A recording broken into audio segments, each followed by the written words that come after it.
Breaking news చూస్తున్నా ఓటమిని జీర్ణించుకోలేకే GBP ఈ దాడులకు బాల్పడిందంటూ ఎమ్మెల్యే వివేకానంద ఆరోపించారు. టీఆర్ఎస్ను రాజకీయంగా ఎదుర్కోలేక సిబిఐ, ఐటీ, ఈడీలతో దాడులు చేస్తున్నారంటూ వివేకానంద మండిపడ్డారు.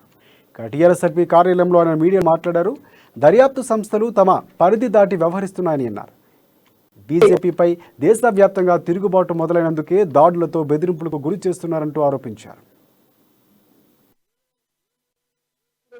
కేంద్రంలో బీజేపీలో అధికారంలో పడినటువంటి బీజేపీ పార్టీకి అనేక రకమైనటువంటి కుంభకోణాలు చేసి పెద్ద ఎత్తున మరి బీజేపీ పార్టీ డబ్బులు తీసుకొచ్చుకొని ఇలా ఊరు గారేది లేదు, వీరు లేచేది లేదు, వాడు రూపాయలు తెచ్చేది లేదు, వాడు తెచ్చేది లేదు. ఇక్కడ అంటే వాడు ఇచ్చేది కాదు, బయట సంజయ్కి బీజేపీ నాయకులు తెలియాలి. మన డబ్బులే తెలంగాణ రాష్ట్ర కష్టార్జితమే, రక్తము చెమట న్యాయబద్ధంగా రావాల్సినటువంటి హక్కు మరి 1,00,000 కోట్ల రూపాయలు ఇప్పటికే కేంద్ర ప్రభుత్వం దగాయిపడిన తెలంగాణ రాష్ట్రానికి ఫైనాన్స్ మినిస్టర్ గారు అంత ఫ్లోర్ ఆఫ్ ది హౌస్ ప్రకటించినారు.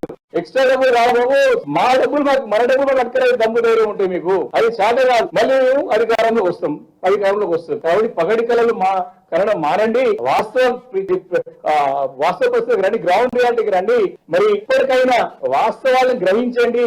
ఏదో ఏ మేములో దోచుకున్నటువంటి ధనం కేంద్రంలో బీజేపీలో